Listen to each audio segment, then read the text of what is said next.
कभी ये सोच के रोता हूँ कि तू मेरा नहीं रहा, मेरा नहीं रहा। कभी ये सोच के हंसता हूँ कि कुछ भी तो नहीं गया।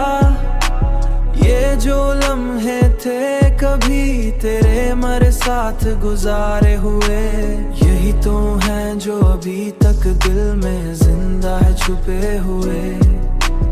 यही तो हैं जो अभी तक दिल में जिंदा है छुपे हुए। तेरी बातों की वो खुशबू अभी तक है मरी सांसों में, जैसे कोई फूल किताबों में हो रखा हुआ छुपा हुआ। मैंने चाहा था तुझे अपनी हर एक हद से बढ़कर,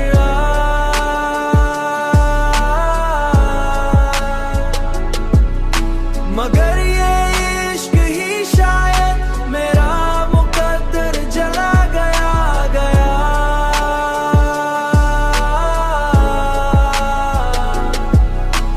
वो जो कहता था कभी साथ न छोड़ेगा मरा, आज वही शख्स मुझे बेच राह में छोड़ गया।